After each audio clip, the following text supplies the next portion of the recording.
اقبال بھی اقبال سے آگاہ نہیں ہے، واہ واہ واہ کچھ اس میں تمسخر واللہ نہیں ہے، واہ واہ، یہ اسی کا مصداق ہے۔ جی جی تو جہاں تک اس ترکیب کا تعلق ہے جو میں نے ایک کتاب کی شکل میں پیش کی ہے، جی جی، اقبال ایک شاعر حیات، ہوں، اصل میں شاعری ہے ہی وہ جو انسانی حیات کی ترجمانی کرتی ہو۔ کیا بات ہے، ہے، کیا بات ہے، واہ ارے واہ ڈاکٹر واہ، صاحب زندہ بڑا باد، اچھا زندہ جملہ ہے باد۔ صاحب، بہت اچھا جملہ ہے، بہت اچھا، ماشاء اللہ، بہت اچھی وضاحت آپ اور نے۔ اگر وہ انسانی حیات کی ترجمان نہیں ہے تو محض لفاظی ہے، بہت اچھی بات کہہ رہے ہیں صاحب، جملوں کی صحیح، ترتیب ہے، بہت، بالکل بالکل، جملوں کی ترتیب ہے وہ، ہاں، اسے ہم شاعری نہیں کہیں گے۔ علامہ اقبال کے سامنے انسانی زندگی کے ڈھیروں مسائل تھے، واہ، اور اس میں سب سے بڑا مسئلہ امت مسلمہ کی زوال پذیری کا تھا، جی جی، کہ یہ حیات جو کل نشاط سے آراستہ تھی کیا بات ہے، وہ زوال پذیر کیسے ہو گئی، واہ واہ واہ واہ واہ، وہ زوال کی زد میں کیسے ہو واہ گئی، واہ، یہی ان کی سب سے بڑی فکر تھی۔ یہ فکر تھی ان کی، جی جی، اور یہ فکریں قرآن سے ماخوذ ہے۔ کیا بات، قرآن بھی اپنے بندوں کے تعلق سے اللہ رب العزت کہ ہم نے تمہیں واہ جو زندگی دی ہے وہ زندگی کہاں ہے، واہ، اس زندگی کو اپنا شعار بنا لو جی جی، تو تم ایک کامران اور کامیاب زندگی گزارنے والے ہو جاؤ گے۔ واہ، علامہ اقبال بھی کھوئے ہوئوں کی جستجو کرتے ہیں، واہ، اور واہ، یہی جستجو انہیں مسجد قرطبہ تک لے کھوئے جی، ہوئوں کی جستجو ہے۔ علامہ جی، اقبال کی شاعری جو ہے جی جی، وہ کھوئے ہوئے افتخار، کھوئے ہوئے وقار، اس کی جستجو ہے، جی، اور وہ اس جستجو کو مرد مومن کی زندگی میں دیکھتے ہیں، کیا بات ہے، کیا بات ہے، واہ واہ واہ، مرد مومن کی زندگی میں بہت دیکھتے ہیں۔ خوب، اور اب میں نے تو لکھا ہے، چونکہ کتابیں زیادہ تر ان کے تعلق سے ہیں، کہ کہاں ہے وہ مرد مومن، جی جی، نہیں ہے، معدوم ہوتے جا رہے ہیں۔ اب ڈھونڈیے اسے رخ زیبا لے کر، اب ڈھونڈ، اب ڈھونڈ اسے چراغ رخ زیبا لے زیبا کر، لے کر، تو وہ مرد مومن یا تو ڈھونڈ اس کو چراغ کسی ایسی گوشہ نشین ہے جہاں پر ہماری نظر نہیں جاتی، یا پھر وہ اب یہ دکھائی نہیں دیتا ہم لوگوں کو۔ علامہ اقبال نے اس حیات کی ترجمانی کی ہے اپنے سامنے، واہ جو واہ، انسانی حیات ہے، ماشاء اللہ، اور وہ انسانی حیات ہے جس کو اللہ رب العزت نے قرآن میں فرق کیا کہیں، اللہ کے محبوب رسول صلی اللہ علیہ وسلم نے جس زندگی کو پیش کیا ہے، وہ زندگی جو ہے اس زندگی کے علامہ اقبال شاعر ہے۔ علامہ اقبال کے یہاں گل و بلبل کی داستان نہیں ہے، کیا بات ہے، کیا بات ہے، گل و بلبل کے ہاں ان کے ہاں کوئی رجائیت نہیں ہے، ان کے یہاں شاعری کا ایک مقصد ہے، جی جی، بہت خوب، اور وہ مقصد ان کی فکروں سے آیا ہوتا ہے۔ کیا بات، اس کتاب کے تعلق سے ڈاکٹر مجیب شیدر صاحب، جی میں یہ بتانے کی بھی مطلب یہ ہے کہ کوشش کروں گا کہ حیات کیا ہے، یہ تو ہے ہی، سب معلوم ہے سب کو، لیکن میں نے مجیب صاحب اس حیات کے دو مطلب یہ ہے کہ حصے کیے ہیں، اس حیات کو دو جزوں میں بانٹا ہے، کیا بات، اس کے دو جز کیے ہیں کیا کہتے اس کتاب کے اندر۔ ایک، اگرچہ دونوں زندگی اور حیات دونوں ایک دوسرے کے مترادف ہیں، لیکن میں نے دنیا مطلب یہ زندگی کیا ہے اور حیات کیا ہے یہ بتانے کی کوشش کی ہے۔ واہ، قرآن پاک میں اللہ تعالیٰ فرماتا ہے، چونکہ یہ لفظ حیات لفظ جو ہے وہ عربی کا لفظ ہے، اور زندگی جو ہے یہ زیست سے کہتے ہیں مترشح ہے، اور یہ پرشین کا لفظ ہے۔ اللہ رب العزت دو زندگی کا ذکر فرماتے ہیں جس کو علامہ اقبال نے اپنی شاعری میں سمویا ہے۔ وہ زندگی جو کھیل اور کود میں گزرتی ہے، لہو لعاب میں گزرتی ہے، اور ایسی زندگی کو کوئی یاد نہیں رکھتا، ایسی زندگی نہ اللہ کے ہاں مطلوب ہے اور نہ دنیا والوں کو بھی مطلوب نہیں ہے۔ وہ بے شک بے شک بے شک، اگرچہ دنیا میں ہی وہ زندگی گزر رہی ہے، لیکن دنیا والے بھی اسی زندگی کے متمنی ہیں اور اسی زندگی کو مطلب یہ ایکنالج کرتے ہیں جو زندگی دوسرے لوگوں کے لیے گزرتی ہو۔ حیات کا تعلق اسی مقصد سے میں نے پیش کیا ہے کہ حیات اسے کہتے ہیں جو حیات صرف اپنے لیے نہ ہو دوسروں کے لیے، بلکہ دوسروں کے لیے ہو، کیا بات ہے، کیا کہہ رہے ہیں ڈاکٹر صاحب، کیا کہہ رہے ہیں؟ واہ واہ واہ، اور اس کی پوری تفصیل بیان کی گئی ہے۔ کیا کہہ رہے ہیں، جزاک اللہ، جزاک اللہ، بہت شکریہ زبردست۔ بصیر الحسن وفا نقوی صاحب۔ وفا صاحب نے بہت خوبصورت اور بہت اہم سوال ڈاکٹر ایسیو خان صاحب سے کیا، اور اس جواب کی روشنی میں ہمارے ذہن کے دریچے کھلے، بہت خوبصورت جواب یہاں سے آیا۔ اب آئیے دوستو، ہم یہ خوبصورت اور پروگرام جس چینل کور کر رہا ہے اس کا نام ہے اردو ادب یوٹیوب چینل، جس کو ہم بہتر طریقے سے جانتے ہیں۔ میں چاہوں گا کہ آپ اسے سبسکرائب کریں، لائک کریں، بیل آئیکن دبائیں، اور جن کتابوں کا آج یہاں پر ذکر ہوا ہے، اگر یہ کتابیں آپ کو چاہیے تو اردو ادب یوٹیوب چینل کے سربراہ ایم خورشید خان صاحب کے توسط سے ان کتابوں کو آپ منگا کر اپنی نالج میں اضافہ کر سکتے ہیں اور اس سے استفادہ کریں گے۔ آئیے، میں چونکہ یہ خوبصورت پروگرام ریکارڈ کر رہے ہیں ہمارے زبیر خورشید صاحب، میں ان کا بھی شکریہ ادا کرتا ہوں، اور ایم خورشید صاحب کی جانب چلنا چاہتا ہوں کہ وہ آج کے اس خوبصورت پروگرام کے تعلق سے اپنی بات بھی ضرور رکھیں۔ جیسا کہ آپ پروگرام کو دیکھ رہے ہیں، اور بڑا خوبصورت پروگرام ہے صداقت اللہ صاحب کی محفل میں، اور ان کی جو کاوشوں کا ذکر ہو رہا ہے، تو میں سمجھتا ہوں کہ ان کے لیے کافی وقت چاہیے۔ تھوڑے سے وقت میں بے شک، یہ پورا نہیں ہوگا، یہ موضوع نہیں سمیٹ سکتے۔ نہیں، ہم نہیں سمجھ سکتے۔ تو ابھی آپ نے ذکر کیا تھا کہ حیات اقبال، حیات سعدی پہ کام ہو گیا، حیات جاوید پہ کام ہو گیا، اور آب حیات پہ کام ہو گیا۔ آب حیات ایک ایسا تذکرہ ہے جس کا آج تک کوئی ثانی نہیں ہے۔ بے شک، بے شک۔ تو میں سمجھتا ہوں کہ اگر آپ نے حیات اقبال پر اگر آپ ایک کتاب تصنیف کر دیں تو اردو ادب کی دنیا میں اس کا کوئی ثانی نہیں ہوگا۔ اس بارے میں آپ کا کیا خیال ہے؟ کیونکہ کتابیں تو آپ کی بہت ساری آ چکی ہیں، اور حیات اقبال پہ کافی ذکر بھی ہو گیا ہے، تو اگر آگے اس پر قلم اٹھا دیں تو میں سمجھتا ہوں کہ اردو ادب میں آپ کا بڑا احسان ہوگا۔ اصل میں خورشید صاحب بڑی اچھی فرمائش ہے آپ کی، لیکن اس کے اوپر بڑا کام ہوا ہے۔ اس کتابیں اس کے اوپر بہت آئی ہیں۔ ان کے خود بیٹے جاوید اقبال نے کتاب لکھی ہے، جی، اور بڑی، اور تقریباً 1100 پیج پر وہ کتاب ہے، بڑی اس کا نام ہے زندہ رود۔ زندہ رود۔ تو وہ اس کے اندر جو ہے ان کے اندر میں مواد اکٹھا کیا، اور انہوں نے ان کے بچپن سے لے کے اور جوانی، اور پھر ان کی طالب علمی، اور پھر ان کے وفات تک، مشغلہ، جی پیشہ، ان کے دوست احباب، ان کی چشمکیں، ان کے خیال میں عہدے، یہ سب کچھ اس کے اندر ہے۔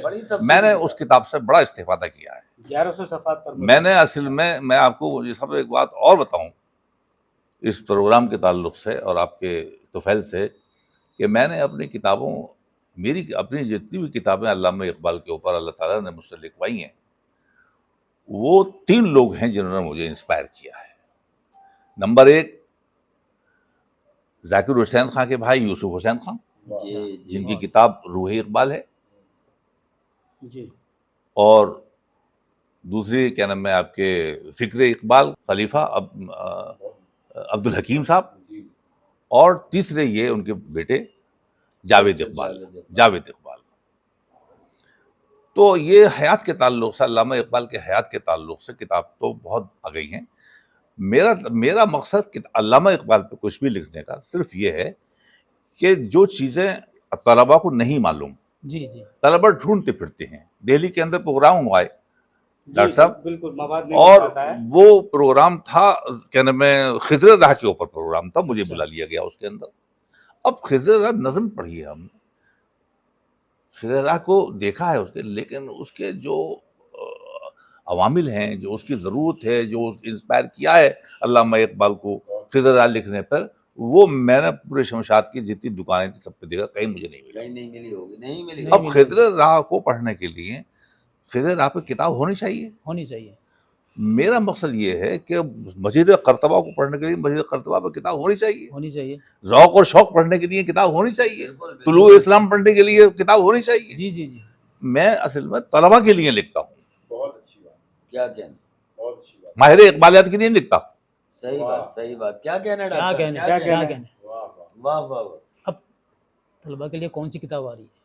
اللہ حافظ. اب کتاب انشاء اللہ عزیز مکمل ہو گئی ہے، وہ بالکل آخری ٹچ میں ہے، فائنل ٹچ میں ہے، اور اس کا کتاب کا نام ہے اقبال ایک شاعر حیات. اقبال ایک شاعر ہے. اقبال ایک شاعر حیات. کیا کہنا. پروگرام کے بعد میں آپ لوگوں کی اجازت سے اس کے 2-3 پیراگراف پڑھ کر ضرور سناؤں گا، جی لیکن وہ اس میں چونکہ نہیں آ پائیں گے، زیادہ لمبا ہو جائے گا. جی جی. آپ اس کو سنیے اور محظوظ ہوئیے کہ وہ اقتباس کیسی ہیں. بہت شکریہ ڈاکٹر صداقت اللہ صاحب. ناظرین، آپ نے صداقت اللہ صاحب کو سنا. آج کا یہ پروگرام آپ کو کیسا لگا ضرور کمنٹ کریں. اور ڈاکٹر صداقت اللہ صاحب نے جیسا کہ بتایا، ان تمام باتوں کے تعلق سے میں اتنا ضرور کہہ سکتا ہوں کہ ڈاکٹر صداقت اللہ صاحب نے جو کتابیں لکھی ہیں اقبالیات پر، وہ ثانوی درجات سے لے کر ایک پی ایچ ڈی کے اسکالر تک اس سے استفادہ کر سکتے ہیں. بے شک بے شک. اور ڈاکٹر صاحب کی یہی خوبی ہے کہ جن نظموں کو انہوں نے اپنی ان کتابوں میں شامل کیا ہے، ان کی تفہیم کی ہے، ان کی تشریح کی ہے، ان کو آسان زبان میں کس طرح پیش کیا ہے، اس کے فنی محاسن پر جو آپ نے قلم اٹھایا ہے، وہ ہر کس و ناقص کی بات نہیں ہے. آپ کا یہ بڑا کارنامہ ہے، اور اس کے بہت لیے ہم بہت دل کی شکریہ. تمام تر گہرائیوں سے مبارکباد پیش کرتے ہیں. بہت بہت اور شکریہ. اس پروگرام کو سننے کے لیے آپ کا بہت بہت شکریہ. ایک بار پھر آپ سے درخواست کریں گے کہ ہمارے اس اردو ادب یوٹیوب چینل کو سبسکرائب کریں، اس کا بیل آئیکن دبائیں اور اسے لائک کریں. بہت شکریہ. بہت بہت شکریہ. اردو کے دلچسپ اور معلوماتی ویڈیو دیکھنے کے لیے ایم خورشید خان کا اردو ادب یوٹیوب چینل کو ضرور سبسکرائب کریں اور گھنٹی کے نشان کو ایک بار دبا دیں تاکہ ہماری ہر نئی ویڈیو کا نوٹیفیکیشن آپ کو سب سے پہلے مل جائے. مزید معلومات کے لیے رابطہ کریں 8477965321 پر.